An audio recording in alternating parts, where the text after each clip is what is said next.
जी बसरा साहब, इख्तियार वली साहब ने तो आपको दो दो ऑफरें करा दी।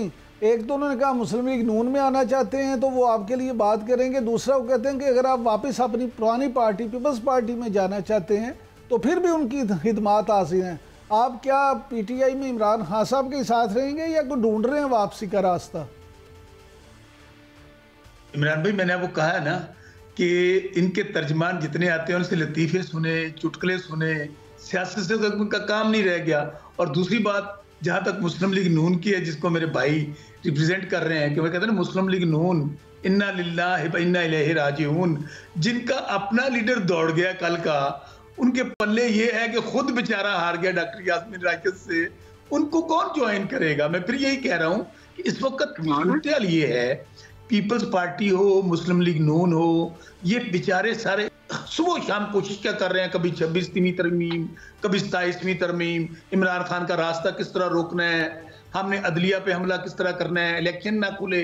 इसलिए इनका हर बात 2 साल हो गए हैं, हर जुल्म जबरदस्तायत करके उन्होंने देख ली, वो नाकाम हो गया। इसलिए इनका तो मैं फिर कह रहा हूँ, ये इख्तियार वली साहब से इतना पूछ लें, अभी ये इलेक्शन लड़ा था नून लीग से, उन्होंने केपी से कितने वोट थे और इनकी कितनी सीटें थी। दूसरी बात, ऑन अ सीरियस नोट, जैसे देखें इस वक्त पाकिस्तान में गुज़श्ता 2 साल से जो कुछ हुआ, और जो लंदन प्लान के आपको पता है कि जो आर्किटेक्ट थे वो काजी फायज ईसा हो, नवाज शरीफ हो, जनरल बाजवा, आप देखें ना वो कहाँ पे हैं कि सारे के सारे मुल्क छोड़कर चले गए। वो इमरान खान जो आज भी जेल में बंद किया हुआ इन्होंने 200 झूठे मुकदमात में, वो इनकी तरह ना कुछ स्टाम्प पेपर पे डील करने के लिए तैयार है, ना झुकने के लिए तैयार है। उसकी वजह एक तो उनका जीना मरना पाकिस्तान के साथ है। दूसरी बात, अभी मेरे भाई कर रहे थे बात वो पैसों की, मियां नवाज शरीफ बड़े अमीर हैं। अच्छा, वो मैंने स्टेटमेंट सुनी कि शहबाज शरीफ कहने लगे मेरा अब्बा जो था वो गरीब था, मियां नवाज शरीफ कहने लगे मेरा अब्बा अमीर था। और भाई, जब मुस्लिम लीग नून करप्शन के हवाले से भाषण दे तो समझे इमरान भाई कि ये क्यामत की निशानी है, बल्कि क्यामत आ चुकी है। पाकिस्तान के दुनिया भर में इन्होंने यही किया कि पैसा कमाया, दुनिया के अंदर कारोबार किए, इसीलिए तो आज जिल्लत और रसवाई मिल रही है कि सियासत खत्म हो गई। अच्छा, दो चीजों में इंतखाब करना होता है आपने। बसरा साहब, थोड़ा सा आगे बढ़ते हैं, ये बताइएगा कि अमरीकी सेनेटर्स ने पहले एक खत लिखा, उसके बाद अब खबर आई है कि 20 अरकान असम्बली पार्लियामेंट हैं जो बरतानिया में, उन्होंने भी खत लिखा है इमरान खान साहब की रिहाई के हवाले से। तो आप क्या समझते हैं कि आलमी सतह पे होने वाली कोशिशों से इमरान खान को कोई फायदा पहुंचेगा? इमरान भाई, पूरी दुनिया जानती है, पूरा पाकिस्तान जानता है, बच्चा बच्चा जानता है कि इमरान खान साहब को सियासी इंतकाम का निशाना बनाया जा रहा है, तहरीक इंसाफ को सियासी इंतकाम का निशाना बनाया जा रहा है, झूठे मुकदमात में जेल में बंद किए हुए आज 1 साल और 3 महीने होने को हैं। ये किसको नहीं पता? आप वो पतन की रिपोर्ट पढ़ लें। इसलिए अब आप कोई भी इंसानी हकूक का, वैसे तो काजी फायज ईसा ने जनाजा निकाल दिया, और जो उनको अवाम ने देखे ना, इंसान के अल्लाह ताला, हमारा ईमान है कि जो कुछ आप बोते हैं ना वो आपको काटना पड़ता है। काजी फायज ईसा के जाने के बाद जो कुछ काजी फायज की जिंदगी में शुरू हो गया था, और जो कुछ अवाम ने उनके साथ किया और इनके साथ कर रही है, वो सबके सामने है। इसमें आज़ाद अदलिया पे हमला हो चुका है, इसमें जो सहाफ़ी हैं उनके लिए काले कवानीन बन रहे हैं। इसलिए मेरे भाई, वो अमेरिका हो, वो बरतानिया हो, दुनिया आजकल गूगल जो है ना, आपका टेलीफोन, आज दुनिया हाथ में है आपके।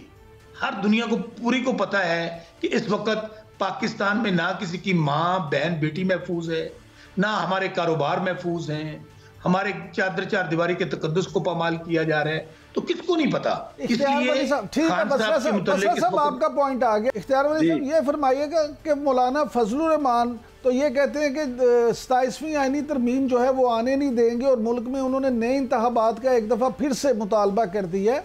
तो ये मौलाना एकदम से अचानक दोबारा गुस्से में क्यों आ गए हैं, क्यों इस तरह की बातें कर रहे हैं?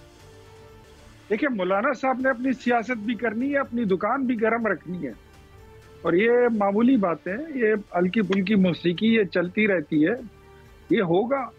लेकिन जिस तरह आपने 26वीं आईनी तरमीम में देखा कि मौलाना साहब हमारे साथ खड़े थे, इसी तरह 27वीं आईनी तरमीम में भी खड़े होंगे इंशाल्लाह। और सिर्फ वो नहीं खड़े होंगे, मैंने आपको पहले भी बताया था आपके प्रोग्राम में कि आधी पीटीआई भी आएगी, वो भी खड़ी हो जाएगी। जहां तक ये इन्होंने 2-4 बातें की है ना, एक बात सुने बसरा साहब, जिसको पीटीआई जिसको इज्जत देना चाहे ना, अल्लाह उसको जलील और रुस्वा कर देता है। आप लोगों ने इज्जत दी थी ना एक साकिब निसार को, उसको कहाँ पहुंचा दिया। आपने इज्जत दी थी ना, पग पहनाने की कोशिश की थी जनरल फैज को, उस बेचारे को आपने कोर्ट मार्शल करा दिया, पता नहीं इसका अंजाम क्या होगा। अब आपने अच्छे भले एक जज को, मंसूर अली शाह को, कहाँ से कहाँ पहुंचा दिया। काजी फाइज ईसा की एडमिशन कहाँ पे हुई है? कभी वो टेम्पल इनका नाम सुना है? सुना है आपने? टॉप ऑफ द लिस्ट में 1 नंबर पे काजी फाइज ईसा का नाम आया है। कुछ पता है आपको? इसको कहते हैं अल्लाह जब इज्जत देता है। काजी फाइज ईसा वो बंदा है जिसने आईन को हाथ में पकड़ कर उस पर सौगंध खाकर उस पर फैसले किए हैं। आपको फैसिलिटेट नहीं किया ना, इसलिए आपको बुरा लगता है।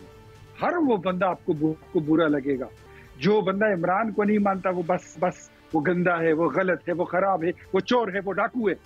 आपका लीडर 190 मिलियन पाउंड की चोरी में पकड़ा गया है, जेल में पड़ा हुआ है, और आप कहते हैं कि वो जुल्म जबर काट रहा है। देसी अंडे खाना कोई जुल्म जबर है? देसी मुर्गे खाना कोई जुल्म जबर है? मक्खन खा रहा है, दूध पी रहा है, शिया सीट खा रहा है, वर्जिश की मशीनें मिल रही हैं, और क्या चाहिए उसको? नशे तमाशे चाहिए, यही चाहते हो? ये नहीं होगा। इसको अगर आप जुल्म जबर कहते हैं तो ये हम नहीं कर सकते। जो दिया है वो बहुत है, और अपनी लिमिट्स में रहिए। बसरा साहब, फिर आपको कहता हूँ बसरा साहब, आपका मुस्तकबिल जो है वो तारीख नहीं बल्कि वो कहीं दिखाई नहीं दे रहा। जी वली साहब, आपका पॉइंट आ गया। वापस कोई दूसरी सियासी जमात है, अगर कहीं नहीं जाना तो मुझे बताइए, मैं जमीयत उलमा इस्लाम में आपकी बात करा देता हूँ, वरना एमकेएम में आपकी बात करा देता हूँ। अपने लिए बंदोबस्त करें। अगला आपका कोई ठिकाना नहीं है पीटीआई में। पीटीआई रहेगी नहीं तो आप कहाँ रहेंगे? ठीक है, इख्तियार वली साहब, आपका पॉइंट, आपका इधर जाएंगे। बसरा साहब, हमें नहीं अंदाजा था कि इख्तियार वली साहब को आपसे इतनी हमदर्दी है। उन्होंने तो बार बार आपको नई से नई ऑफर कराई है। बसरा साहब, गुजारिश ये है कि अब ये फरमाएं कि मंजूर वसान साहब ने, इसको गलत हो गए, मंजूर वसान साहब ने पेशन किया है कि जो बानी चेयरमैन हैं इमरान खान, वो गर्मियों की तरह सर्दियां भी जेल में ही गुजारेंगे। तो आप क्या समझते हैं, वाकई वो जेल में गुजारेंगे सर्दियां भी, या उनकी रिहाई करीब है? पहली बात तो इख्तियार वली के होते हुए आपको किसी दुश्मन की जरूरत थोड़ी है। ऐसे दोस्त जिनके हों फिर किसी दुश्मन की जरूरत थोड़ी रहती है। और यकीन माने, मैंने जैसे आपको कहा था, इनको एज ए एंटरटेनर लें, इनको एंजॉय करें। इनसे सियासत में गपशप करने की बजाय ना, इनसे ये पूछा करें कि बताएं मियाँ साहब आजकल क्या खुराक खा रहे हैं, मियाँ साहब आज कौन सी गली के अंदर कॉफी पिएंगे। बाकी रही बात, किसी से आप कुछ जुगते लगा रहा है, कोई लतीफे सुना रहा है, यही इनकी सियासी हैसियत है। तो मैं फिर कह रहा हूँ, वो राना सनाउल्लाह ने क्या कहा था? उन्होंने कहा अगर हमने ये जाली निजाम चलाना है, जाली हुकूमत चलानी है, तो हमें इमरान खान साहब को अंदर रखना पड़ेगा, कोई ना कोई मुकदमा डालना पड़ेगा।